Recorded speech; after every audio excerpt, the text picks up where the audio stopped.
Glória a Deus. A paz do Senhor Jesus, igreja. Gente do céu, que honra estar aqui nessa noite. Eu quero render graças ao Senhor por essa oportunidade, louvar a Deus pela vida de cada irmão aqui. Glória a Deus. Eu tô me achando, gente, tô em Boston.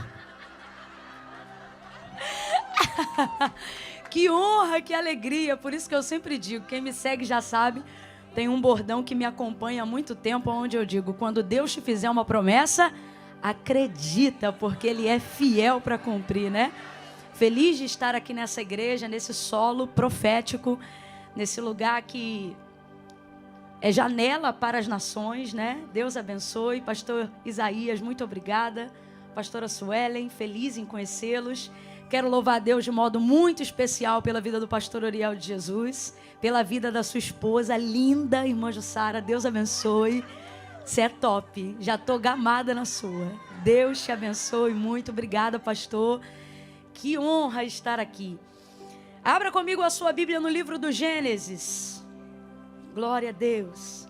Eu vou agradecer, vou pedir para você segurar só um pouquinho, que eu estou assim muito emocionada. E se você ficar assim, eu vou para o céu rapidão. Você segura um pouquinho, daqui uns 20 minutinhos você volta com tudo, tá bom? Mas não vai embora não, só segura e fica aqui, porque para ele não achar que a gente está brigando, entendeu? Quero louvar a Deus pela vida da pastora Elaine. Pastora Elaine, muito... Ela estava aqui, Jesus. Eu já ia dizer, como pôde? Não foi arrebatada ainda, porque eu estou aqui? Ó, você é incrível, obrigada, tá? Por toda a prestatividade, pelo carinho, né? Eu não sou Deus, não, longe de mim, óbvio. Mas é porque tem uma característica do Senhor que eu me identifico muito, né? Davi, ele disse, servir ao Senhor, mas não só servir, ele disse, servir com alegria. E isso faz toda a diferença. E você serve com prazer, com alegria. E no reino de Deus, as maiores pessoas são sempre como você. São as que servem, viu? Obrigada por tudo, viu, Elaine? Glória a Deus. Gênesis capítulo de número 2. O Senhor trouxe essa palavra como palavra de Deus para esse dia, ao meu coração e ao seu. Segura esse som celestial. Aleluia. Pode segurar. Glória a Deus. Gênesis capítulo 2. Tá dando para sentir que eu estou um pouco nervosa? Tá? Então começa a orar por mim, ao invés de ficar me reparando aí. Eu não sei, na minha cabeça eu estava assim, Deus, será que os irmãos adoram inglês? E aí eu estava assim, meu Deus, eu tenho que treinar, acho que eu vou ficar assim, oh Lord, oh, aleluia. Cheguei aqui, o povo tudo pentecostal, brasileiro raiz, chapa quente. Oh, glória! Aleluia! Eita glória! Gênesis capítulo 2. Ó, nós vamos ler dos versos 18 em diante. Quem achou pode dar um amém? Amém. Maravilha, diz assim o texto sagrado. Disse o Senhor Deus, não é bom que o homem esteja só. O Senhor Deus disse o que, gente? Que não é? Bom. Não é? Bom. Disse o Senhor Deus, não é bom que o homem esteja só. Far-lhe-ei uma adjutora que lhe corresponda. Havendo, pois, o Senhor Deus formado da terra todos os animais do campo e todas as aves do céu, trouxe-os ao homem para ver como ele lhe chamaria. E tudo o que o homem chamou a todo ser vivente, isso foi o seu nome.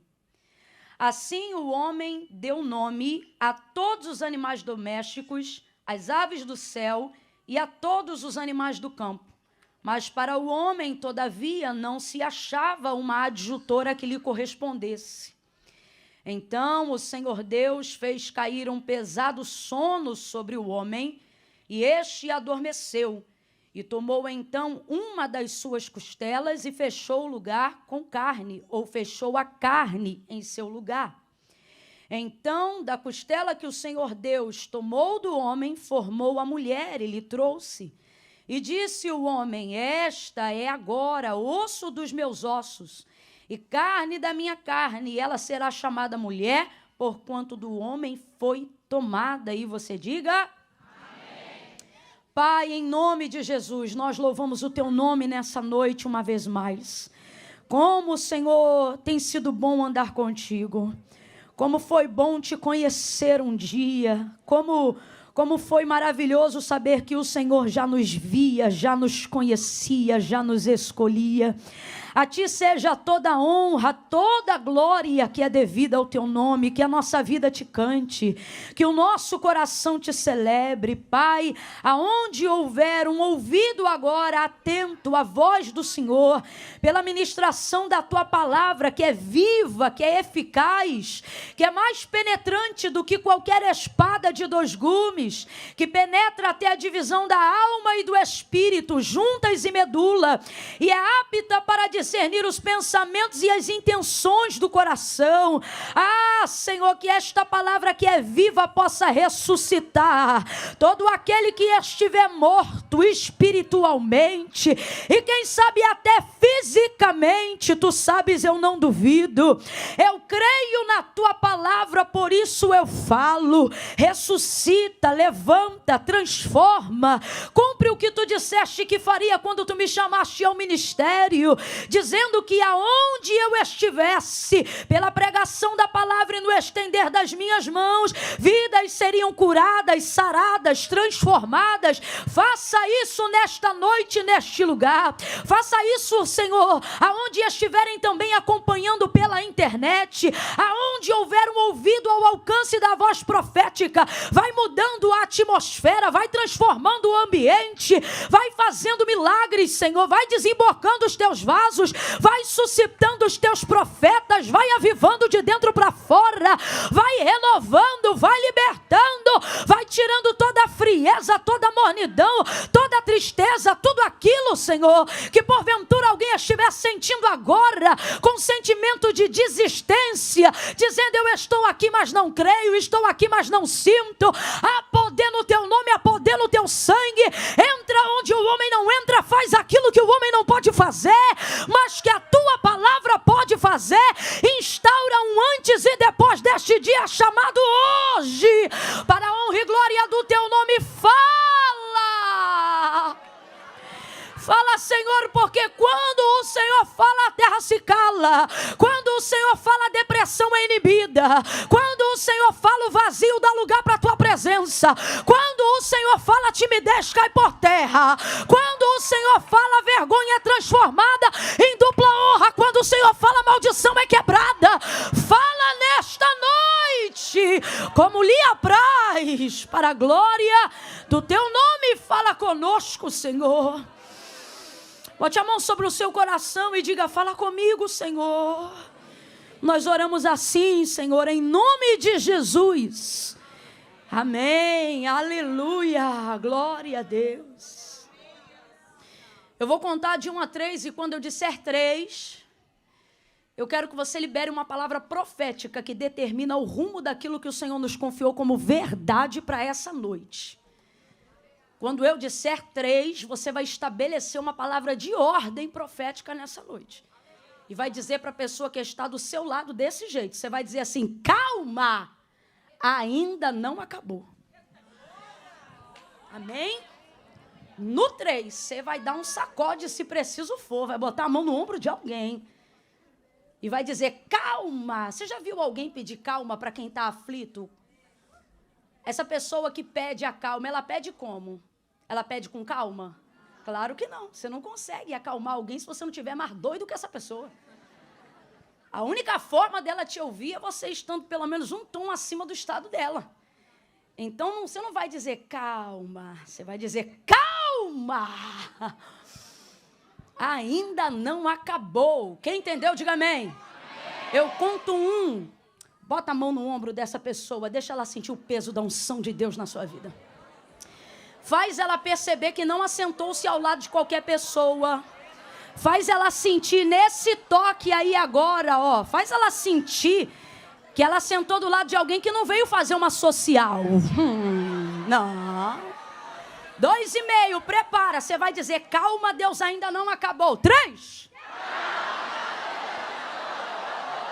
Calma, Deus está trabalhando, Deus está trabalhando. Aleluia. Ô glória, fica calmo, meu irmão, fica calma. Oh, desde a antiguidade com o ouvido não se ouviu, e nem com o olho se viu um Deus que trabalha para quem precisa, não para quem espera. Deus não trabalha para quem precisa, para quem necessita. Se você achar que Deus só trabalha para quem precisa, para quem necessita, em pouco tempo, não vai ser em muito tempo não, em pouco tempo, Deus que hoje você diz adorar, você vai começar a rejeitá-lo, porque vai começar a colocá-lo numa posição injusta. Por que fulano precisa tanto e não vive milagre, e o outro que parece que nem tanto precisa, Deus é com ele o tempo todo? Por que aquele ali que precisa de, olha, está na cara que ele precisa, e por ele parece que Deus não faz nada, e o outro que parece que já é abençoado, está sendo ainda mais abençoado? Porque o que move a mão de Deus não é necessidade. Necessidade, escassez, dificuldade é apenas uma das vertentes que podem ser molas propulsoras para os milagres. Você vai ver isso em todo o Antigo Testamento, através da vida dos profetas, como a escassez, a crise e a dificuldade se tornavam um caminho pelo qual Deus operava, mas muitas vezes tal crise, tal escassez ou tal dificuldade vinha ou pela consequência de um erro ou por um afunilamento, um aperto que o próprio Deus provocava para ver se o povo se lembrava de clamar a Ele. Mas, na verdade, Deus nunca elegeu filhos que precisassem estar sempre na beira do limite para se lembrar que Ele existe, para se lembrar que Ele é Deus. E ainda que fosse isso, nós não podemos jamais caminhar dentro dessa lógica, porque o Senhor não trabalha só dentro do perfil de dificuldade, claro que não. Por isso essa menção que eu fiz agora do profeta Isaías, quando ele declara, dizendo, porque desde a antiguidade, por que ele não diz desde sempre, se Deus é eterno? Mas ele diz, porque desde a antiguidade, porque Deus só passou a dar esse nível de expediente depois que criou o homem. Antes do homem, tudo que Deus criou obedecia e obedece a sua função naturalmente até hoje. Responda para mim, os oceanos passam os limites que Deus estabeleceu para eles? Desde o dia em que foram criados, ali eles se mantêm. E da linha que o Senhor determinou até onde eles podiam. Deus tem a necessidade de falar com eles de novo. Deus falou apenas uma vez sobre a semente. Vocês vão dar segundo a sua espécie. E o texto diz, e assim foi, e todos eles obedecem. O autor da carta aos Hebreus vai deixar muito claro a força, o impacto e o poder da palavra de Deus sobre aquilo que ele ordena, sobre aquilo que ele cria, sobre aquilo que ele determina. E o autor da carta aos Hebreus vai dizer, porque céus e terra, tudo que existe e que há, não foi feito por prova aparente do que se vê, mas antes foram criados pelo poder da sua palavra. Então tudo que foi criado por ele obedece à sua voz, sem que haja repetição, sem que haja renovo da palavra que um dia foi empregada, sem que haja um reajuste, uma reconstrução. O Senhor, ele é perfeito, então tudo obedece, exceto uma parte da criação. Essa aí vive dizendo, fala comigo, Deus. Fala comigo, Deus. Aí ele fala, não deu um mês, Deus já não está falando comigo. A existência de tudo que foi criado o ouviu uma vez e nunca mais deixou de obedecê-lo. Mas a criatura feita por ele, o homem, que é o pináculo da sua criação, esse insiste em contender, em indagar, em questionar. E aí você vai ver então Isaías dizendo, porque desde a antiguidade, e por que não é desde sempre? Volto a dizer, se Deus é eterno, porque esse nível de expediente de trabalho, Deus só passou a exercer depois que fez o homem. Falando bem rasgado para todo mundo entender. Deus fez sol e descansou, fez lua e descansou, fez mar e descansou, fez animal e descansou. Só para a gente entender, descansou aqui não é dormiu, ele liberou, ele realizou, ele criou céu, terra, ele criou o sol, estrelas, e no sétimo dia ele descansou. Mas depois que ele criou o homem, nunca mais ele descansou. Você está rindo? Olha para quem está ao teu lado e diga, tu dá um trabalho. Você dá um trabalho que você não imagina. Rapaz, a gente dá tanto trabalho, tanto trabalho, tanto trabalho. E Deus é tão trabalhador, tão trabalhador, que ele não folga nesse trabalho de cuidar da gente, não. É por isso que Davi dizia, pode dormir, porque este que não tosquelejará nem dormitará o guarda de Israel. O Senhor é quem te guarda. Dá uma notícia boa para alguém aqui nessa noite, seja um profeta, seja um pregador na vida de alguém, libere uma boa nova para alguém aqui agora e diga, pode dormir que quem te guarda não dorme. Pode dormir que quem te guarda não dorme. Camille, no mundo espiritual, as maldições, os ataques, a Bíblia diz que a maldição sem causa não encontra repouso. Tua casa está debaixo de uma palavra, e esta palavra é o que te mantém, seja de dia, seja de noite. E ele diz, o sol não te molestará de dia e nem a lua de noite. O Senhor te guarda quando entra, te guarda quando você sai. Ele te guarda desde agora. Agora quando? Desde agora, quando você tem consciência de quem Ele é, até para sempre. Camille, quando eu não tinha, também te guardava. Oh, meu Deus do céu, Deus não cuida de você a partir do momento que você tem consciência dEle. A partir desse momento você só passa a ter noção de quem Ele é. Mas quem aqui, igual o cego, que o Senhor curou de nascença, de João capítulo 9, o texto diz que depois Jesus aparece para ele na frente da sinagoga, depois dele já ter sido curado, e pergunta para ele, tu crê que o homem que te curou é o Filho do Deus vivo? Aí ele disse, como crerei se não sei quem é? Aí Jesus disse para ele, sou eu que falo contigo. Ele disse, eu creio. E por que ele creu? Porque está vendo Jesus? Não, porque Jesus já via ele antes dele enxergar. Quem aqui já teve essa sensação? Olha, eu só estou firme com Deus agora, mas eu sinto que Ele já cuidava de mim antes. Porque Ele trabalha. Porque desde a antiguidade com o ouvido não se ouviu e nem com o olho se viu um Deus que trabalha. Rapaz, Ele trabalha tanto e a gente dá tanto trabalho, é tanta demanda para Deus, que eu me lembro que muitos anos mais para frente, porque não tem nem como predatar, pelo menos eu não entendo nada de arqueologia, e predatar a existência do mundo até a manifestação do verbo vivo que se fez carne em Jesus Cristo. E Jesus Cristo vai viver 33 anos humanamente contados, e nos últimos 3 anos e meio, de maneira mais ampla, o propósito dele é aqui na terra. E aí depois de 3 anos e meio, mentorando, monitorando, discipulando, cuidando, ensinando na hora de partir e de cumprir Atos dos Apóstolos, capítulo 1, verso 8 em diante, ou seja, ele ser assunto aos céus e cumprir-se ali o Salmo de Davi, que dizia messianicamente, levantai, ó portas, as vossas cabeças, levantai, ó portais eternos, para que entre o Rei da Glória. Isso é Jesus sendo assunto aos céus em Atos capítulo 1, do verso 8 em diante. Aí antes desse momento chegar, pós-morte e ressurreição de Cristo, ele vai olhar então antes da crucificação e vai dizer para os seus discípulos e para os seus filhos, eu vou para o meu Pai. Por quê? Porque meu Pai trabalha.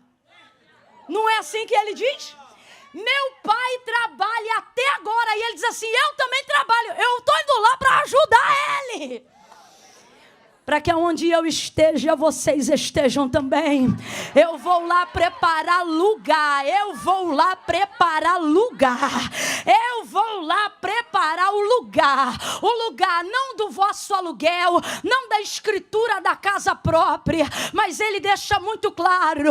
Muitas pessoas vão dizer, na casa de meu pai há muitas moradas, mas a leitura no grego diz, na casa de meu pai há muitos quartos. Sabe o que ele está querendo dizer? Vai todo mundo morar junto em um lugar só, e eu estou preparando este lugar de morada eterna. E eu acho interessante por isso, por ele dizer, meu pai trabalha até agora e eu também trabalho. Aí ele vai dizer, por causa de quem? De vocês. E você aí achando que só o diabo trabalha. É tanta gente revelando, olha aí como é que o Senhor desfaz esse trabalho. Que Deus comece a colocar a gente no teu caminho para dizer, olha aí como Deus trabalha.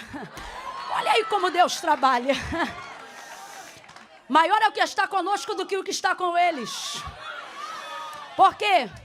Porque com eles está o que é limitado. Camila, mas o diabo não cansa. Se ele não cansa, eu não sei. Agora, que ele não tem o mesmo poder que o nosso Deus, não tem. Porque ele é onisciente, onipresente, onipotente, único e verdadeiro. E é ele que está trabalhando. Mas aonde que eu quero chegar? Eu quero chegar na ideia que nós precisamos começar a compreender que Deus não trabalha em prol de todos. Senão o texto diria, desde a antiguidade com o ouvido não se ouviu e nem com o olho se viu um Deus que trabalha para todos. Com todo respeito e carinho, não é para todo mundo, não. Porque desde a antiguidade, com o ouvido não se ouviu e nem com o olho se viu. O que o profeta está dizendo é, não há registro comprovado, fato, como o nosso Deus, que trabalha por aqueles, e aí ele vai determinar qual é a classe que é favorecida pelo trabalhar de Deus. Ele diz, por aqueles que nele esperam. Se eu te falar uma outra coisa mais forte ainda, o que, Camila? Você já disse que Deus não trabalha para quem precisa. Não. Deus então trabalha para quem deseja. É um pouco mais além, ainda não é isso. Não, Camila, não. Deus trabalha para quem pede. Eu vou falar um negócio difícil de ouvir, mas precisa ser dito para a gente aprender a pedir do jeito certo. Até porque é a palavra de Deus que nos orienta. Pedi e não recebeis, porque pedi mal, porque não conheceis o poder de Deus e nem as. Deus não tem obrigação de corresponder meus desejos. Deus tem responsabilidade de corresponder à sua. Por que Abraão, Noé, Jó, Moisés eram respondidos tão prontamente diante das suas orações? Porque eles não oravam o que sentiam, eles oravam o que a palavra dizia. Eu não sei se a colocação correta é um pronome, mas há uma palavra que aparece no texto quando fala sobre o contato desses homens com Deus nas suas orações. E o que é em comum, né? Comum entre eles, é que todos eles ao orar não oram assim, eu desejo, não oram assim, eu quero. Eles oram assim, porque tu disseste. Rebaido, rebiga, chorremanavassúria. O que eles estão dizendo? Eu não vim aqui lhe pedir nada do que o Senhor não tem poder para me dar. Eu não venho aqui solicitar nada que o Senhor já não havia disponibilizado para me oferecer. Aí você começa a entender por que a orientação do próprio Cristo é pedi, pedi e dá-se-vos-á. Pedi, pedi e dá-se-vos-á. Ele não diz pedi e dá-se-vos-á. Em qualquer texto, independente da tradução, vai haver a repetição do pedi. Pedi, pedi, pedi, pedi. Sabe o que ele está dizendo? Para corresponder eu dou só uma vez, mas para você pedir. Tem que haver insistência, tem que haver perseverança. E por que muitas vezes a gente não persevera no pedido? Primeiro, porque sabemos que Deus é tão poderoso que Ele pode fazer. Só que isso, ao invés de gerar em nós humildade, gera em nós arrogância. E aí começa aquela conversa fiada. Deus sabe. Deus sabe. Deus sabe a justificativa de quem está cansado. Deus sabe a justificativa de quem desistiu de continuar pedindo. E por que desiste? Porque cansa. E por que cansa? Porque toda oração é um ato de humilhação, seja ela de petição ou não. E chega uma hora que na nossa humanidade, no nosso egocentrismo, a gente começa a pensar, se Deus é tão poderoso para fazer infinitamente mais até do que pedimos ou do que pensamos, por que Ele não me tira logo dessa enfermidade?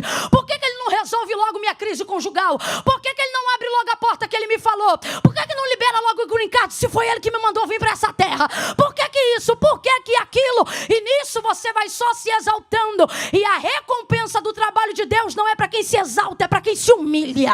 Humilhai-vos, pois, debaixo da potente mão de Deus, para que ao seu tempo Ele vos exalte.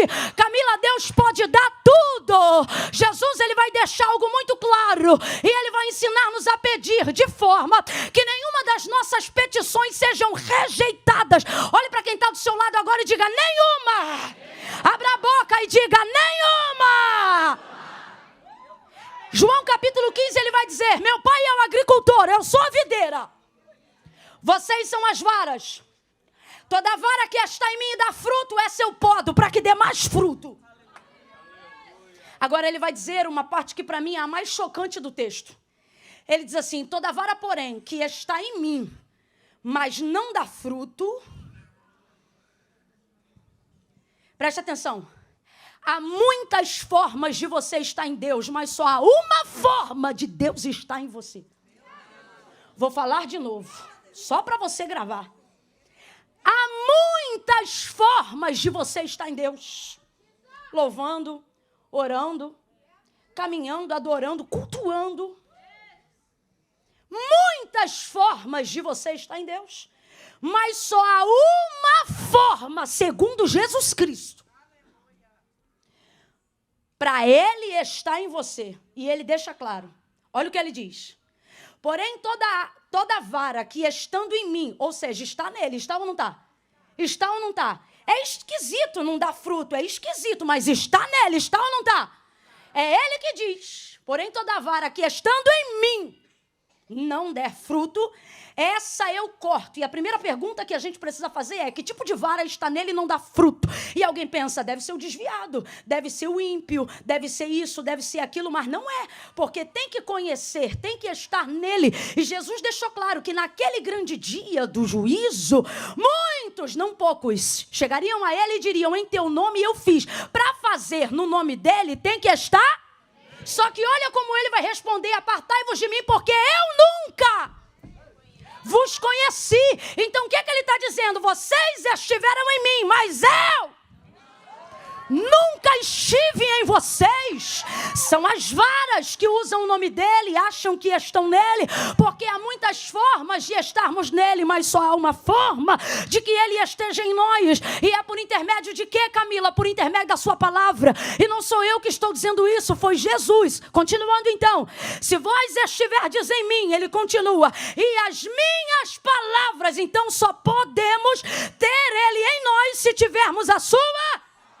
Ele não sobrevive em você baseado no que você sente. A vida do evangelho, do cristianismo e de tudo que você quer viver em Deus não tem a ver com os seus sentimentos. Chora, pode chorar. Pode chorar porque isso não vai mudar a pregação. Pode chorar porque isso não vai mudar o seu conceito. Pode chorar porque isso não vai mudar a forma como Deus te vê. Eu estou falando para quem quer ter uma vida de resultado. Então ele continua e ele diz assim: mas se vós estiverdes em mim e as minhas palavras estiverdes em vós, pedireis.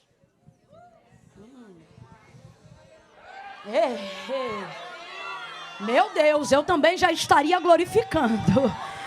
Eu estou igual um amigo meu hoje aqui. Eu queria ter 10 bocas para dar 10 glórias de uma vez só.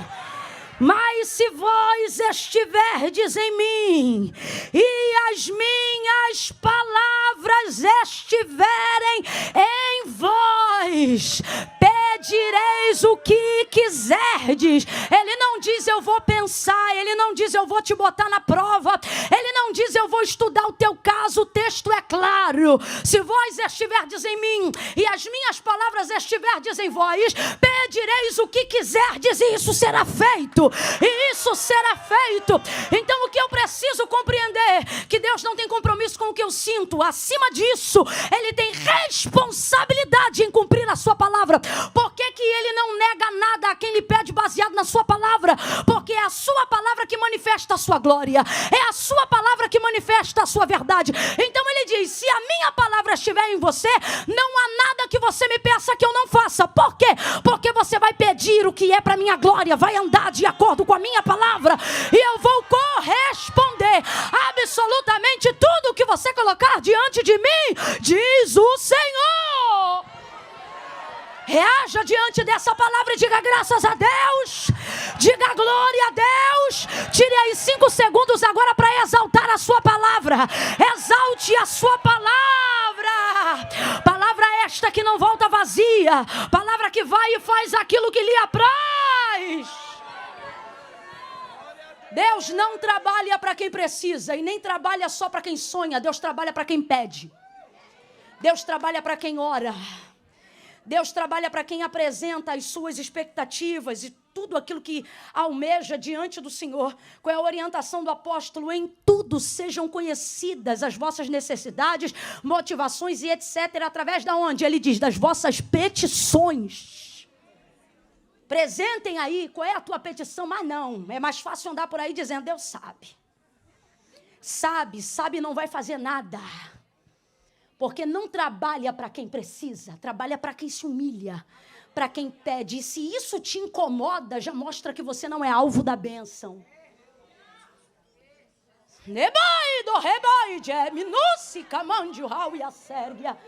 Tem gente aqui que está revoltadinho com Deus. Já vou entrar no contexto, mas é que Deus está fluindo para alguém aqui. Revoltado com Deus. Há tantos anos que eu peço isso, não vou mais pedir nada não. Ele sabe.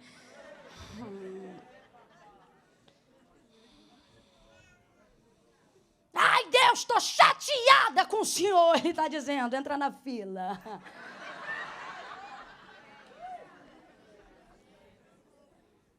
Minha palavra não muda para te agradar.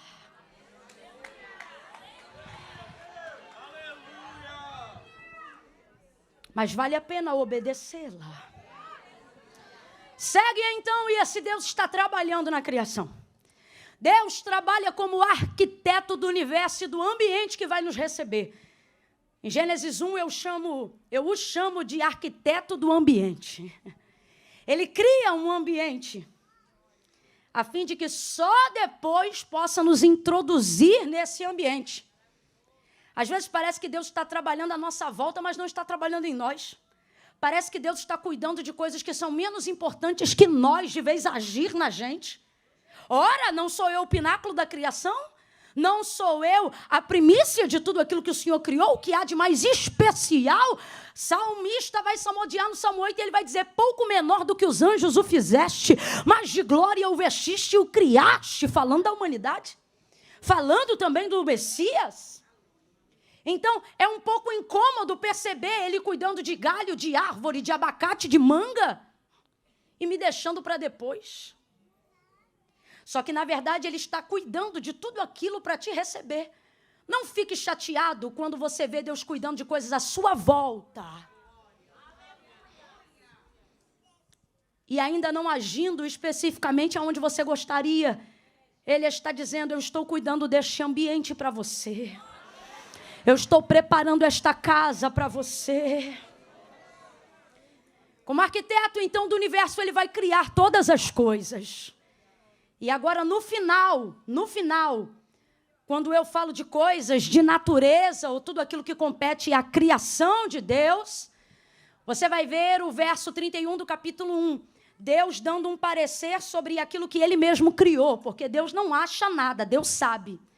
E Deus é tão maravilhoso que ele não tem problema de autoafirmação como Deus. A identidade de Deus realmente, se eu pudesse usar aqui um antropoformismo, falar sobre sentimentos humanos para entender o caráter divino, eu poderia dizer que Deus tem a sua identidade muito bem resolvida, porque ele não precisa de apoio para poder dizer que é bom o que ele faz. Por 5 vezes ele vai repetir, ele vai fazer uma parte da criação a partir do 2º dia em diante. E a cada término de cada partezinha da etapa que ele vai concluindo dia após dia na criação, ele não precisa de ninguém botando tapinha nas costas dele ou dizendo, o Senhor é fera, o Senhor arrebenta. Não, o texto diz que ele mesmo olhava e dizia, é bom. Deus é um máximo, né? E ele sabe que ele é um máximo. É bom. Aí ele fazia mais um pouquinho, o 4º dia, e viu Deus que era bom. Mais um pouquinho, o 5º dia, por 5 vezes, essa frase vai se repetir no texto. E viu Deus que isso era... E aqui ele já começa a comunicar princípios que a gente tem que levar para a vida. Porque quando eu comecei a leitura, você pensa que isso é texto áureo para casamento. Mas não, isso aqui é texto áureo. Quando você abre Gênesis 1, 2, você está recebendo um manual de como Deus deseja se relacionar-se com a humanidade ou com tudo que ele criou. Aqui está a cartilha do beabá dos princípios de Deus para a humanidade. E uma coisa ele já nos deixa de cara, o ensino sobre o seu trabalho. O que, Camila? Ele não precisa terminar para começar a dizer que está bom. Tem gente aqui que está guardando a sua realização para o final. Ah, quando eu terminar. Ah, quando a casa acabar. Ah, quando a faculdade concluir. O Senhor está dizendo, já era para tu estar realizado no 1º semestre. Terminou o 1º semestre? É bom. Foi bom esse semestre. Terminou o 2º? Foi bom. Tem gente aqui que está assim, em dezembro desse ano, eu vou contar vitória. E Deus está dizendo, comigo que tu não aprendeu isso. Porque se tu tivesse aprendido comigo, em janeiro tu dava culto, fevereiro tu dava culto, março você dava culto. Porque Deus não espera a gente terminar para dizer que está bom. Ele já sabia ou não sabia como ia terminar a criação, gente? Sim ou não? Ele sabia ou não sabia como ia terminar a criação, gente? Sim ou não? Sim. Mas ele não esperou concluir para emitir parecer sobre ela. Segunda parte, bom. Terceira parte, viu Deus que era bom. Quarta parte, viu Deus que era bom. Quinta parte, viu Deus que era. No sexto dia terminou tudo. Quando ele viu, aí o texto diz, verso 31, e vendo Deus que acabara, e que tudo quanto tinha feito, criou, viu Deus que era muito bom. Deus está dizendo, só tem muito bom para quem chega no final se reconhecer o que foi bom no durante.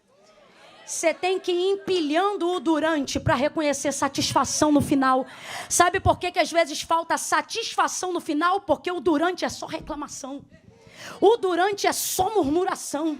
O durante é só irritação. Tu não vê nada de bom, tu só vê as coisas ruins. Aí quando chega à conclusão, não tem celebração. Tu se cansou tanto no durante que isso roubou a alegria da execução final. Mas o Senhor está dizendo para alguém hoje aqui, aprende comigo, vai celebrando durante, vai cantando durante, vai dando graças no durante. E quando chegar no final, você não vai dizer foi bom, você vai dizer foi topzera de bom, foi extraordinário de bom. Para quem botou muita expectativa no final do culto, não vai ser tão bom. Escuta o que eu estou falando. Já estou falando de cara, não é maldição, não. É realidade psicológica. Se você colocou expectativa só em uma pessoa, ou colocou a expectativa só nesse dia, o culto para você vai ser bom. Agora, para quem está desde segunda-feira dizendo, meu irmão, esse culto vai ser o aço da glória. Esse culto vai ser top. Na terça-feira ele orou. Na quarta-feira até jejuou. Na quinta-feira orou até pelo nosso voo. Quando chegou sexta-feira, 2 horas da tarde, a roupa que estava, que ela ia vir, que ele ia vir, já estava separado. Teve gente que saiu do trabalho e alguém disse, dobra o plantão que eu dobro o salário. Você disse, hoje não dá porque eu vou dobrar a glória.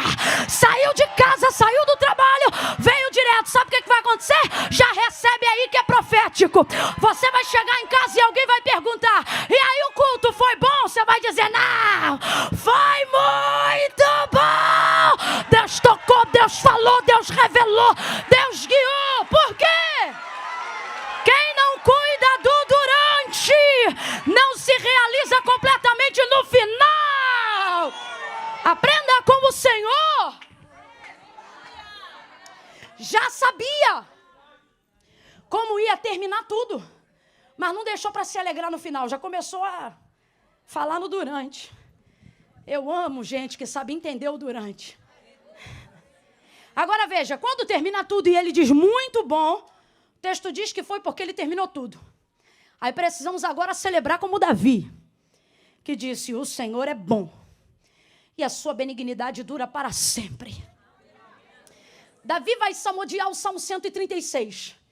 E se podemos ali dar um refrão, a canção que ele salmodia no Salmo 136, texto áureo, refrão da canção, o tempo todo, que se repete é, o Senhor é bom.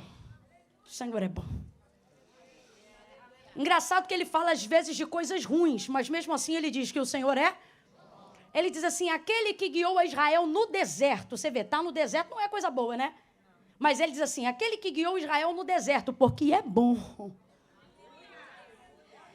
E a sua benignidade dura para sempre. E aí ele vai exaltando a bondade de Deus. Então, baseado nisso, a gente aprende de todas as formas, de Gênesis a Apocalipse, que não importa o que aconteça, Deus é bom. Só que o próprio Deus, que começa sendo bom, terminando bom, fechando com muito bom, é o mesmo Deus que no verso 18, depois de criar o homem, já vai começar a ver a realidade desse indivíduo que ele acabou de criar e colocar na terra. Mesmo, você abriu a narrativa textual comigo no verso 18, é o próprio Deus que emite o seu parecer sobre a vida de Adão. E ele diz assim, logo de cara, antes de Adão dizer qualquer coisa, ele que diz, está escrito aí, e disse o Senhor, Deus, não é bom que o homem esteja só. Dá até uma irritação. Porque a gente vai aprendendo o tempo todo que tudo que ele faz é, e quando ele termina fica. Mas aí ele mesmo criou o homem. A palavra de Deus é clara, dizendo que fez Deus primeiro o homem para só depois fazer a mulher. Onisciente, sendo Deus que ele é, responda para mim, ele já sabia ou não sabia que o homem sozinho não era bom? Mas ele fez, não fez? Aí ele mesmo agora diz, não é bom. Eu acho linda a sinceridade de Deus. Quando uma coisa não está boa, ele não precisa que ninguém diga, ele é o primeiro a reconhecer. Não que ele não fez bom, mas que a coisa não está boa para nós. Porque tudo que ele faz é... Ele só está identificando um estado do homem. E o que ele está dizendo no verso 18? Não é bom que o homem esteja. Diga comigo, não é bom que o homem esteja. Complete aí, por favor, e grava isso. Não é bom que o homem... Não é bom que o homem... Última vez, não é bom que o homem... Isso é advérbio de tempo. Porque nós estamos afirmando que tudo que Deus faz é... E quando ele termina, fica... Então, o que o texto está dizendo? Não é bom que o homem... Advérbio de tempo. O que Deus está dizendo para mim e para você? O que você disse no início da pregação. Eu ainda não acabei. Advérbio de tempo, esteja. Deus não disse assim, não tem nenhuma versão ou tradução que reproduza da forma como eu vou te dizer agora. Deus não disse assim, não é bom que o homem seja, porque isso seria permanente. Deus vai dizer, não é bom que o homem... Advérbio de tempo. Sabe o que ele está dizendo? Primeiro, a condição do homem não está favorável. Não é boa. Só que ela é temporária. Olha isso, é o que Deus está dizendo. Então, quando eu olho e quero reclamar e dizer, puxa vida, Deus, se o Senhor sabe que não é bom que o homem esteja só, por que fez só? Por que fez ele só? Por que já não fez os dois juntos de uma vez só? E então eu começo a entender, porque eu ainda não acabei. Ele não será só, ele apenas... Camila, eu não estou entendendo, vai entender. Tem coisas da sua vida que você está reclamando e você diz, onde está a bondade de Deus na minha vida? Aonde está esse Deus bom que essa irmã está pregando aí, que eu não estou vendo coisas boas acontecendo na minha vida? E mesmo assim eu tenho que vir para cá e dizer que Deus é bom. Deus está dizendo, porque este momento difícil é apenas a configuração de um processo. E é necessário que você passe, porque a tribulação momentânea produz peso de glória permanente. Então é necessário um período de aflição para que você esteja preparado para aquilo de bom que Deus quer mandar sobre a sua vida. Mas o que você tem que focar agora não é no fim das coisas, porque a Bíblia diz que elas são melhores. O que você tem que focar agora são essas duas verdades nesse tempo desfavorável da sua vida. Primeira verdade, Deus está se responsabilizando. Presta atenção, quando Adão fica só na terra, ele pecou para estar sozinho? Ele fez alguma coisa de errado para estar sozinho? Quem criou ele? Quem fez ele sozinho por um tempo? Deus está dizendo, às vezes, as coisas vão ficar desfavoráveis na sua vida, mesmo que você esteja no centro da minha vontade. Aí esse sistema corrompido vai dizer para você, vai dar dízimo para quê se você vive devendo? Vai dar oferta para quê se um monte de coisa está dando errado na tua vida? Vai ser fiel para o teu marido para quê se ele já te traiu também? Vai ser fiel para tua esposa para quê se ela também vacila com você? O sistema corrompido vai dizer para você, você faz tudo certo e mesmo assim está dando tudo errado. Só que por que eu continuo fazendo certo, mesmo quando as coisas dão errado? Porque se eu estiver no centro da vontade de Deus, tudo de errado na minha vida, Deus vem e se responsabiliza. Ele cuida de todos os prejuízos que como ser humano eu possa vir a ter por estar no centro da sua vontade. Mas por que tem gente que está saindo do centro da vontade de Deus? Porque almeja mais os resultados do que a presença do Senhor. O Senhor aparecia todos os dias para falar com o homem. Ele trazia os animais para o homem dar nome para eles. Isso é companhia de Deus, é presença de Deus. Nada substitui a presença de Deus. Camila, eu ainda não entendi. Eu estou fazendo tudo certo e tem um monte de coisa dando errado na minha vida. Deus está dizendo, às vezes algumas coisas darem errado, é a prova que você está no caminho certo. É complicado falar isso, mas é uma verdade. Vou falar bem rasgado, que é para todo mundo entender.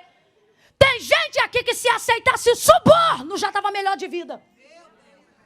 Tem gente aqui que se sentasse no colinho de quem já pediu, já tinha mudado de cargo. Mas é porque é fiel. É porque não nega, não suborna, não defrauda, não empresta, que algumas portas estão fechadas.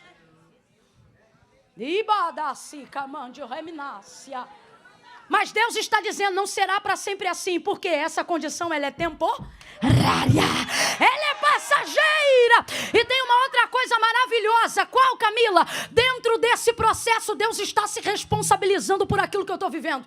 Porque quem me botou nessa condição não foi pecado nem erro, foi o centro da vontade de Deus. Quando eu estou no centro da vontade de Deus, tem choro de algumas coisas, tem tristeza de algumas coisas, mas tem uma saciedade que não tem dinheiro, não tem comida, não tem sexo, não tem nada que seja maior do que essa satisfação. Deus está dizendo para alguém: continue no lugar certo, mesmo que tudo esteja dando errado. Continue no centro da vontade de Deus. Bota a mão no ombro de novo de alguém aí agora. Por favor, bota de novo, vai. Não faz assim quebradinha não, meu irmão. Abre esse sovaco aí.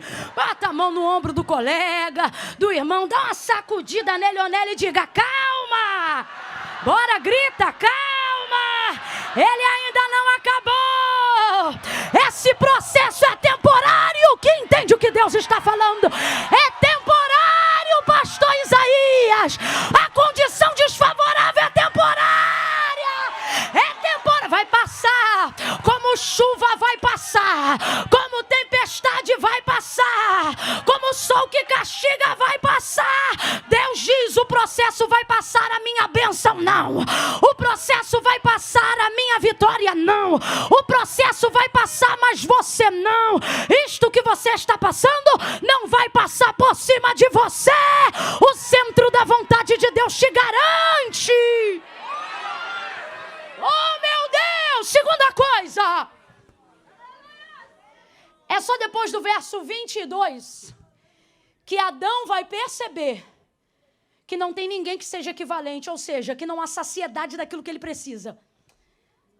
Mas lá no 18, eu não sei quantos dias, meses ou anos, sei lá, passou entre o 18 e o 20, não sei. Não sei. O que eu sei é que quando Adão identifica que ele está num problema, Deus já estava trabalhando na solução, ó.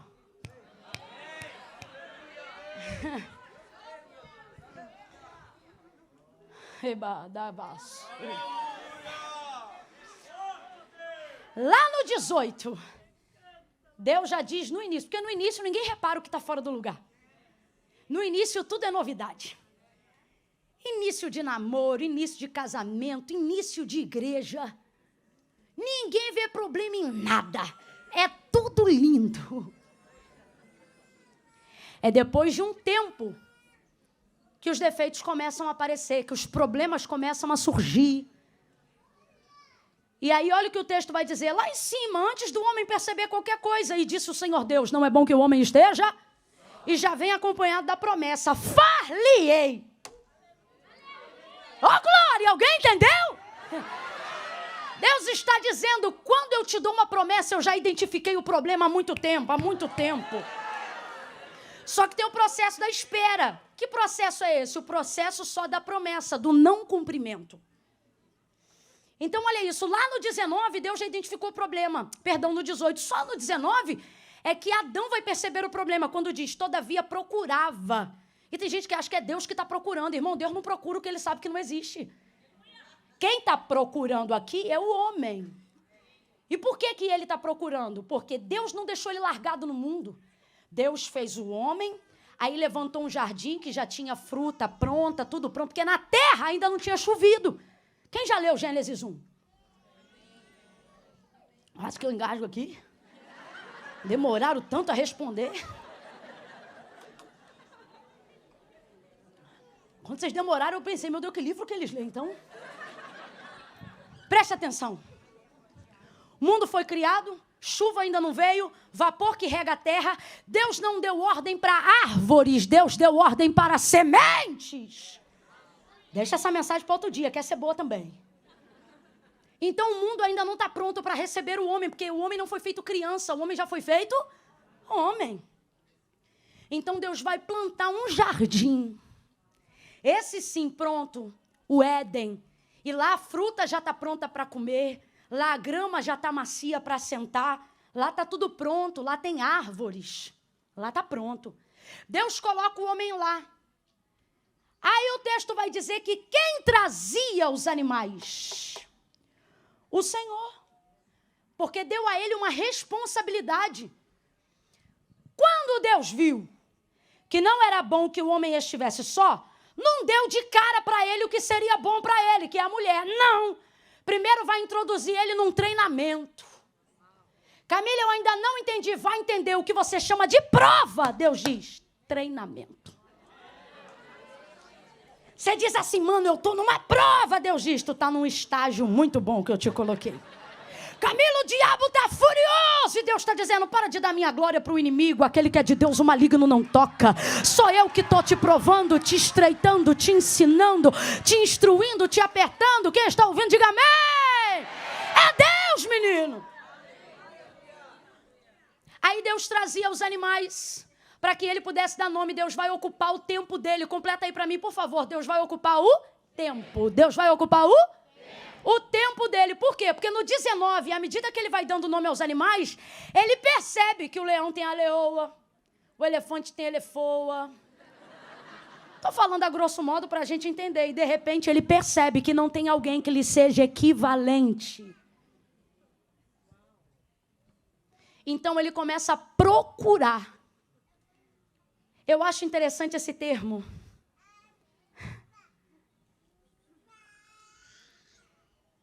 Porque ele começa a procurar. Tudo que Deus queria que ele fizesse estava ali em volta dele.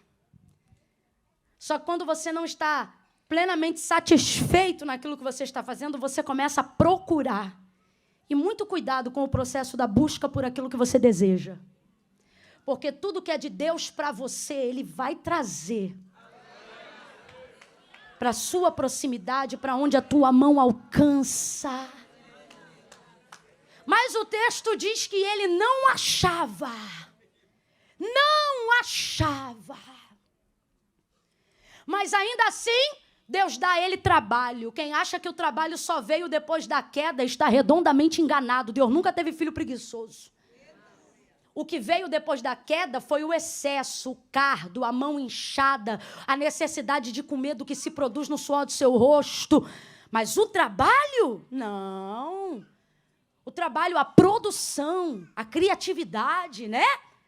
Tudo isso já existia. Deus vai fazer então assim, olha, eu vou colocar a criação diante de você.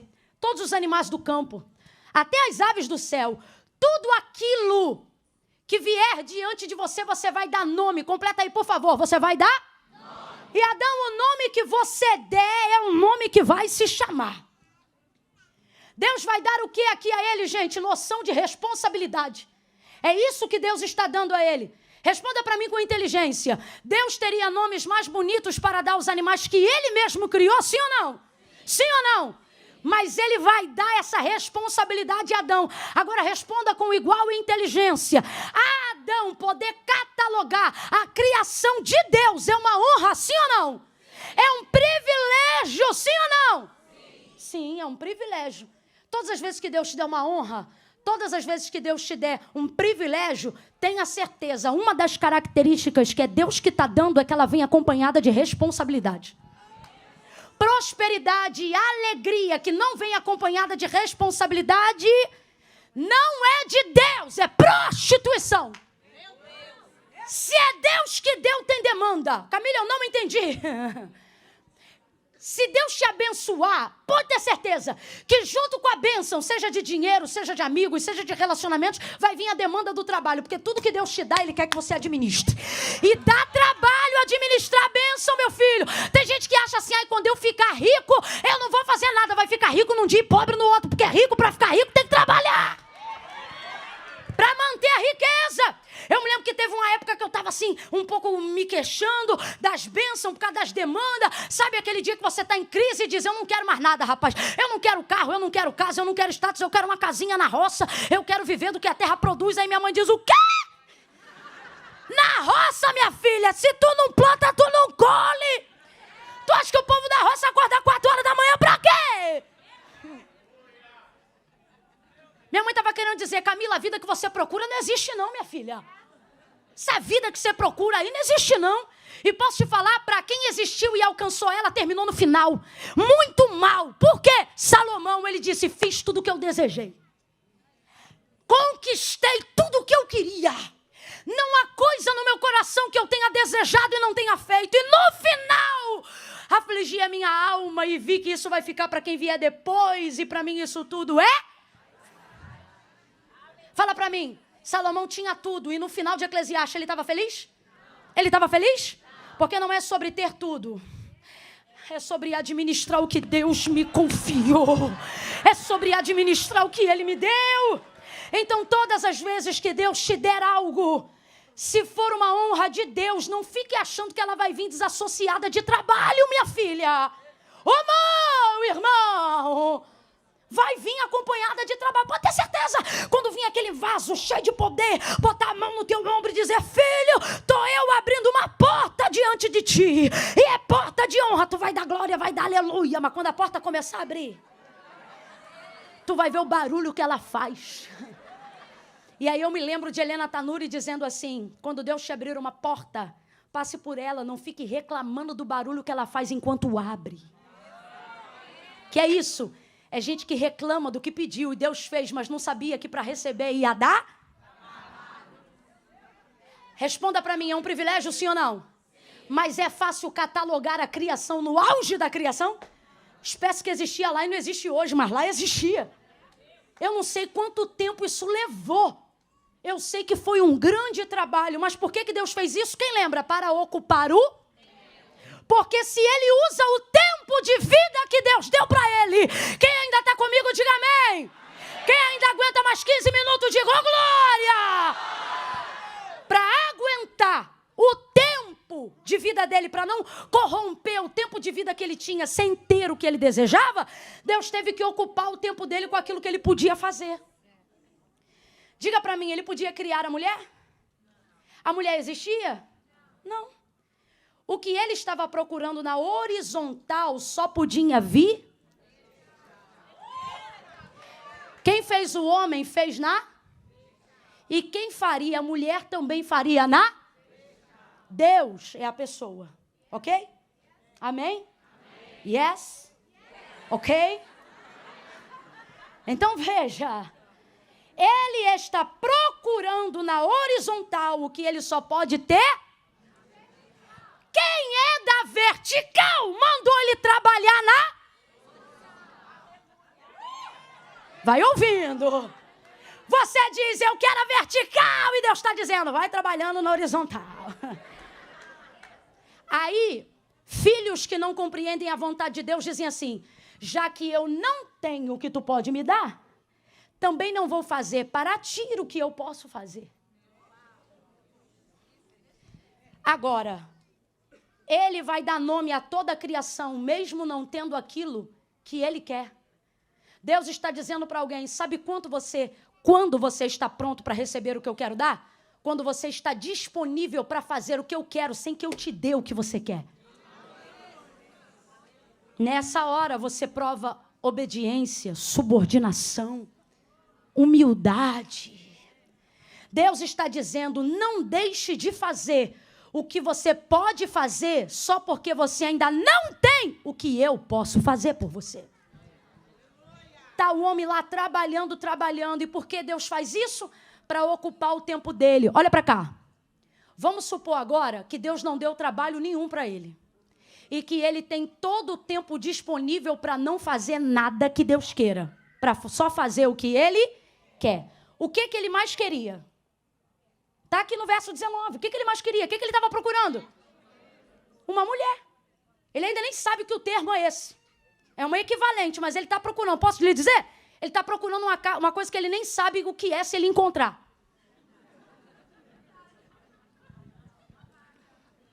Nunca viu. Se ele não tem o tempo de trabalho que Deus deu para dar nome aos animais, ele vai usar todo esse tempo para correr atrás do que ele... Mas o que ele quer existe? Fala para mim, a sanidade mental de um homem que passa a vida inteira buscando o que não existe vai ficar perfeita? Camila, eu não estou entendendo. Tá sim, Deus está dizendo, estou ocupando o teu tempo com o que eu quero, que é para você não ficar maluco. Estou te botando para trabalhar no que eu quero, que é para você não ficar doido. Porque se você usar todo o seu tempo para correr atrás só do que você quer, no final você está menor do que pó, menos do que cinza, acabado por ter pelejado, usado o teu tempo, tua vida, tua energia, tua saúde para correr atrás só do que você quer. Eu vou falar bem aberto que é para todo mundo entender. A galera que só quer trabalho, trabalho, trabalho, enriquecer, enriquecer, enriquecer. Dinheiro, dinheiro, dinheiro. É ceia, não vem. Campanha, não vem. Propósito, não vem. Jejum não faz porque eu tenho que crescer, porque eu tenho que ter, porque eu tenho que conquistar. No final termina triste, sem família, sem dinheiro, sem Bitcoin, sem dólar, sem bolsa. Aí vem pra cá e a gente vê um camarada com o bolso pra fora, sem nada. O que é que você veio buscar aqui? Vem buscar a presença de Deus. Por quê? Aprendeu no final o que Agostinho aprendeu no início. Ele disse, o céu está pronto para compensar qualquer prejuízo que a terra te dê, para você alcançá-lo. Mas a terra não está pronta para compensar o prejuízo de perder o céu. Buscai primeiro o reino dos céus e a sua justiça, e as demais coisas vos serão acrescentadas. Não vale a pena, não vale a pena dedicar todo o seu tempo para realizar só o que sua alma almeja. No final vai ser enfado, vai ser cansaço, vai ser depressão, síndrome do pânico, síndrome do pensamento acelerado. E isso não é praga, é consequência, minha gente. Eu vou contar de 1 a 3, tu vai gritar. Camila, é pra gritar, é pra gritar. Camila, eu não sou de gritar, então tu deixa pra vir no outro culto, porque nesses 2 dias, meu filho, a gente veio a pentecostal até o tutano. No 3, você vai gritar pra essa pessoa e vai dizer pra ela, não vale a pena. E o que não vale a pena, Camila? Gastar toda a vida que Deus me deu pra viver só pro mundo. Gastar toda a vida que Deus me deu pra viver só pra dinheiro. Gastar toda a vida que Deus me deu pra viver só pra descanso. Deus está dizendo, essa vida, a parte boa dela mesmo, não custa dinheiro. Sabe o que é? Paz para dormir quando deita, saúde quando levanta, alegria que não depende de circunstância. Prepara, porque Deus está me mostrando. Fazia tempo que eu não tinha visão aberta, mas Deus está me mostrando um poço fundo e uma mão que hoje vai arrancar gente de lá. Prepara que no 3 você vai dizer, não vale a pena, e Deus vai libertar. Muros vão cair, cadeias materialistas vão cair. Você não ficará refém dos negócios dos homens dessa terra. Teu ministério começa a despontar a partir de hoje. Tua vida espiritual vai começar a se tornar mais importante do que tua vida física. Prepara, eu conto 1, põe a mão no ombro de alguém agora. Eu conto 2, sacode essa pessoa com carinho. 3, diga pra ela, não vale a pena, não vale a pena ganhar o mundo e perder o Senhor. Não vale a pena.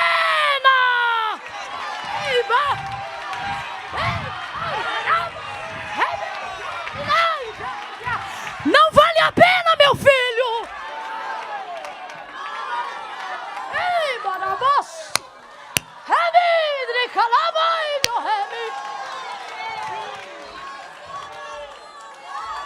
Camila, mas eu só desejo o que qualquer pessoa na minha condição desejaria.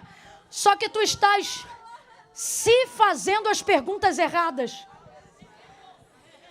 A pergunta aqui nessa noite não é se o que você quer ter, quanto dinheiro pode pagar. Porque uma coisa que o dinheiro pode pagar, qualquer um que tem dinheiro pode ter. A pergunta é, se o que tu tem, quanto pode pagar? Salvação, quanto se paga?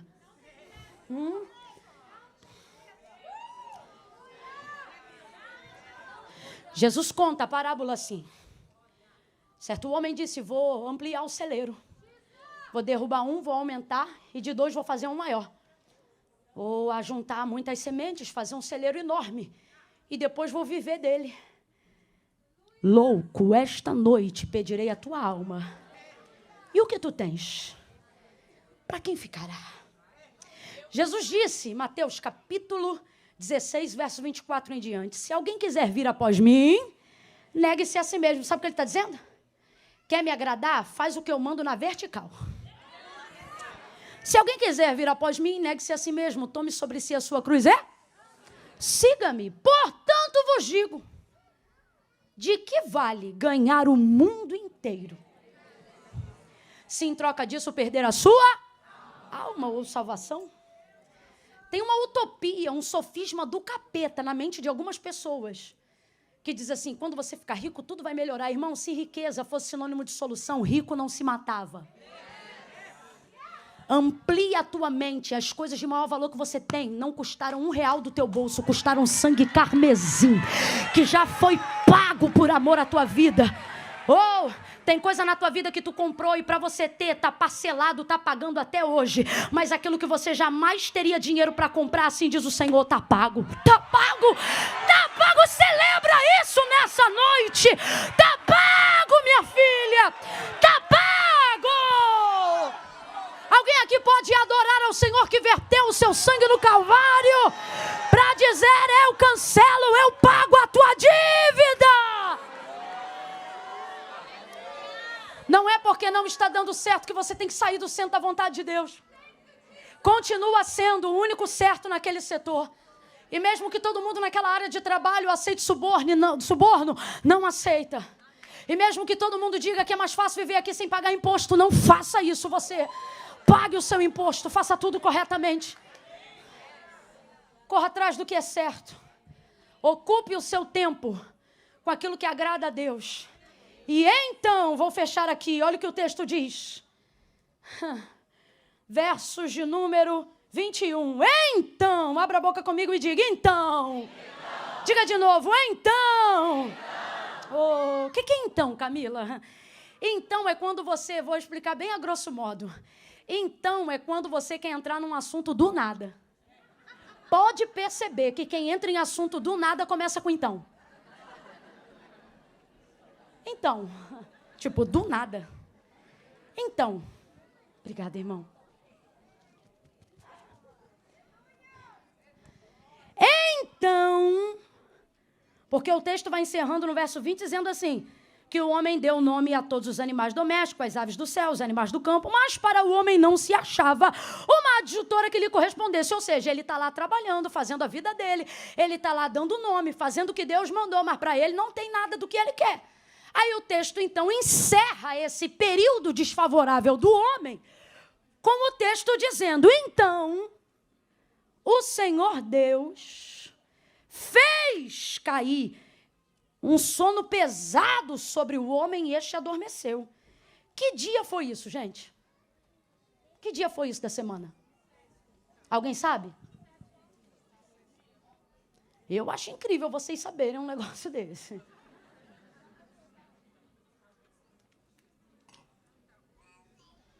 Eu não sei o dia. Que ano será que foi esse aqui? Que ano? Alguém sabe o ano? Que horas será que foi isso aqui? Que horas? Alguém sabe as horas? Eu não sei o dia, não sei o mês, não sei a hora, não sei o ano. O que eu sei é que o que Deus mandou ele fazer, ele fez. Deus está dizendo, eu não tenho que te dar um prazo de quando termina para você começar a fazer. Quando eu te disser, faça, você começa a fazer. Tá bom, Deus, mas isso vai até quando? Isso não te importa. Nem Daniel, depois de receber a revelação das 70 semanas e procurar o discernimento do que elas significavam, quando começou a encaixar todos os pontos, voltou-se a Deus e disse, Senhor, quando é que vai iniciar esse período? Aí o Senhor diz, isso não te convém saber, senão apenas no tempo determinado. Quanto a ti, Daniel, tu, porém, vai até o fim. Sabe o que ele está dizendo? Quando eu começo ou quando eu termino, não te cabe. O que te cabe é, faz o que eu te mandei fazer. Tem gente aqui que só ora para Deus e já começa a oração dizendo, até quando? E o Senhor está dizendo, até parece que eu não estou te sustentando nesse processo. Até parece que a minha graça não tem te bastado nesse período. Até parece que não é no momento mais desfavorável da tua vida que eu te dou os maiores testemunhos para você contar. A gente quer ver o sobrenatural de Deus se tornando sobrenatural. E Deus está dizendo, faça o ordinário e deixa o sobrenatural comigo. O que é o ordinário, gente? O ordinário é o ordeiro, o rotineiro, o de sempre, mas a gente tem aversão ao de sempre. Não, eu não quero, você quer sobrenatural todo dia. Ninguém aguenta sobrenatural todo dia, não. Espere vontade para orar e veja se você vai orar todo dia. Porque não vai. Vida de oração não se conquista com sentimento, se conquista com disciplina. Quando Jesus foi assunto aos céus e a igreja passou a se reunir, o texto diz que eles entravam e oravam todos os dias. Quantas vezes na semana? Todos os dias. Aí um dia, de repente, o texto diz, então, de repente, entra um então na igreja apostólica, na igreja primitiva. Então, de repente, que dia, que ano, não sei, foi num dos dias em que eles davam manutenção todos os dias. Eu não sei qual foi o dia que o Senhor soprou o vento. Eu sei que eles todos os dias estavam ali na posição. Deus está dizendo, você não precisa saber o final, você só precisa dar manutenção àquilo que eu te mandei fazer. Então, que é isso? O então de Deus vai entrar na tua vida. O que é o então? O então é a virada da página. O então é quando não tem como terminar a fala do que está sendo o anterior e eu preciso aplicar o posterior. Eu coloco um então e está tudo resolvido. Rapaz, esse negócio é tão tremendo. Então, está na vida de quem tem testemunho. Pode ver. Teu marido pode estar todo requenguela, viciado, esquisito. Alguém olha ele a vida inteira daquele jeito. Aí um dia está transformado. Jesus salva, liberta, cura, atende tua oração, restaura teu casamento, glória a Deus. Aí alguém olha e diz, menina, mas é o fulano. É o fulano, mas ele não era o que bebia? Não era o que traficava? Não era o viciado? E como é que foi que aconteceu? Se é testemunho, não dá nem para explicar direito. Ela já vai ter que começar dizendo, então, um dia... É assim? Verdade ou mentira? Tu tá com a empresa toda falida, toda cheia de dívida, um monte de imposto que não foi pago, a lei dizendo que vai fechar, mandando funcionário embora, sendo processado, tá num vento, numa demanda que tu não tá dando conta de administrar. Aí alguém que trabalhava contigo te viu a bancarrota, daqui a pouco o carro melhora, a casa melhora, o gramado volta, a piscina volta, as coisas começam a melhorar, a alegria volta, a empresa ganha uma nova roupagem e diz, mas homem, tu não estava falindo? Mulher, essa empresa não estava falida? Estava, mas então o que houve? Aí você já diz, então, deixa eu te contar, tem tempo. Então, Camila, eu não estou entendendo, tá assim. Eu quero profetizar que o ano de 2022, oh meu Deus, está de mão abaixada, por quê, meu filho? Eu quero profetizar, uma mão é pouca, levanta as duas, crente, que em 2022, o então de Deus vai entrar na tua história. Então o Senhor virou o cativeiro, então o Senhor mudou o quadro, então o Senhor transformou a nossa sorte, então se ouviu júbilo ao invés de cinza, vestes de louvor ao invés de espírito angustiado, coroa. Oh meu Deus, tem um então para você. Tem um então para a tua história. Camille, que dia é esse? O dia da semana eu não sei. O que o Senhor está dizendo é, não para de fazer o que eu te mandei fazer, só porque você ainda não tem o que você quer. Aí eu acho lindo porque diz assim, então o Senhor Deus fez. Porque tem coisa na nossa vida que só... Tem gente aqui com gastrite nervosa, se matando. Cabelo está caindo e não é anemia, é estresse. Porque você quer fazer cumprir o que Deus te prometeu. Você acha que tem um monte de coisa na tua vida que ainda não deu certo, porque você não se esforçou o suficiente. Você está trazendo sobre você a responsabilidade do cumprimento de algo que só Deus pode fazer. Irmão, só Deus abre as portas que você quer passar. Tem lugares que a gente só pisa se Deus levar. Aí você está aí achando que se tiver 20 diplomas você entra. Que se fizer a network com as 5 pessoas mais importantes de Boston você consegue. E o Senhor está dizendo: minha filha, na sua história a página só vira quando eu entro com um então. Porque isso aí que você quer não existe na horizontal, vem da vertical. Sou eu, o Senhor, porque o homem não tem coisa alguma se do céu não lhe for dada.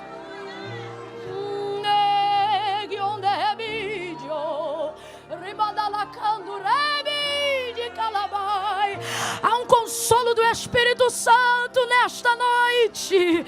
O Senhor está removendo a culpa que você pensa ter, que você diz: tal coisa não aconteceu porque eu não me esforcei direito, eu ainda não entrei em tal empresa porque não fiz tudo, eu ainda não tenho tal coisa porque não dei tudo. E o Senhor está dizendo: filho, o tudo que você quer vem da vertical. Na vida do competente ele estuda e passa, na vida do outro ele estuda e vai, mas você é meu escolhido, e eu não escolhi as coisas que são, eu escolhi as que não são, para que o meu poder se aperfeiçoe. E aí agora, quando você vê quem não é crente conseguindo as coisas que você queria ter, mas você não consegue, você diz: é porque eu não sou capaz. E o Senhor está dizendo: isso agora que tu viste que não é capaz? Tu não é capaz desde o dia que eu te chamei. Todas as portas que tu passou foi eu que abri. O mérito não é teu, eu escolhi de fato os que não são, os que não podem, os que não têm. Mas aí agora, porque tu já passaste por tantas portas, tu já pensas que já pensa que tem, mas eu tenho fechado portas diante de ti, para que tu saiba que os outros podem passar pela inteligência, os outros podem passar pelo dinheiro, mas você só passa por aquele que tem a chave de Davi. Quem abre as portas para ti sou eu, quem te tira dos embaraços sou eu, quem te levanta sou eu, quem te sustenta sou eu. Eles podem ter da horizontal saídas, meios, métodos, mas você sabe, sua vida é testemunho do que acontece na vertical. Sua vida não é testemunho das coisas que aconteceram na horizontal. O lugar que tu te assenta, o patrimônio que tu tem, a vida espiritual que você hoje tem, não veio da horizontal. Tudo que tu tem que permanece na tua vida até hoje veio da vertical.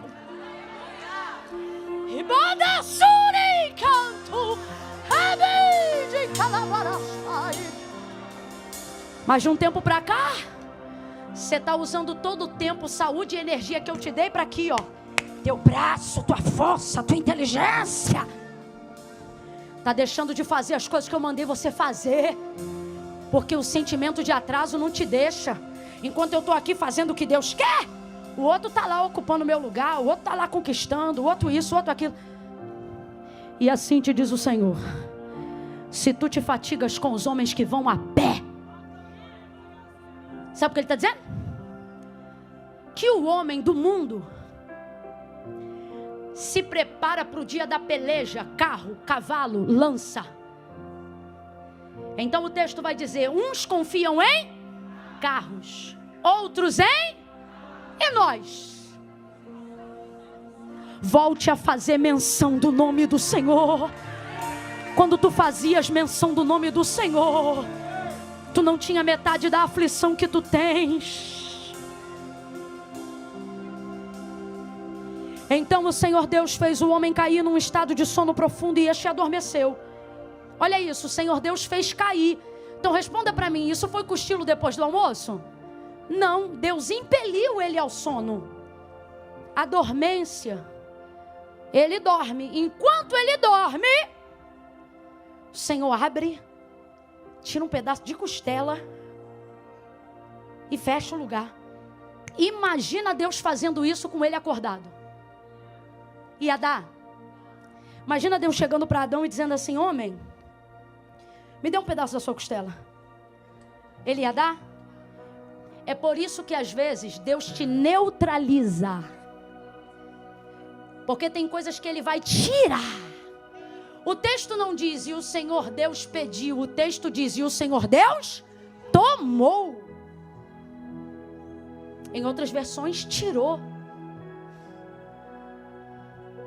Tem coisa que está doendo porque te foi arrancado. E você diz, Camila, e agora o que eu faço? O Senhor está dizendo nada, porque eu te neutralizei, te impedi de agir. Porque tem coisa que se Deus te pedir, por mais que você o ame, você não dá. Então Ele neutralizou, Ele tomou. Agora diga, isso foi para o mal ou para o bem do homem? Para o mal ou para o bem? Porque até quando Deus toma, Ele está sendo bom.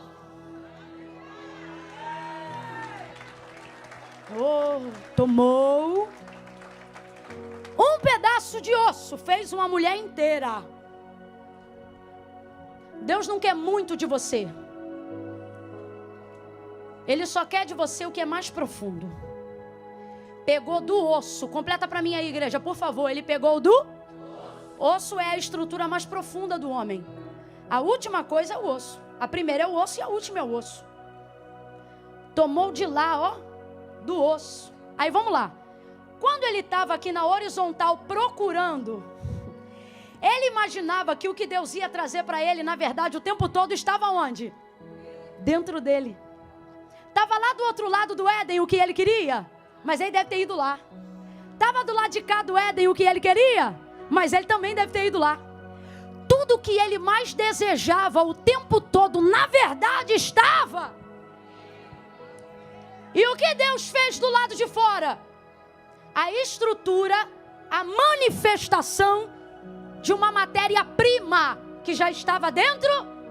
Deus está dizendo, eu vou construir, eu vou externar do lado de fora a manifestação do seu desejo. Agora olhe para mim aqui, cuidado, porque Deus não externa do lado de fora nada muito diferente do que Ele vê quando olha para dentro de você. Quer ver Deus trazer coisas grandiosas diante de você?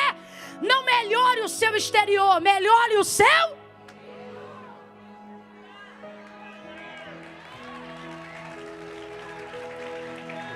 Por que o Senhor disse que não é o que sai que contamina, é o que entra?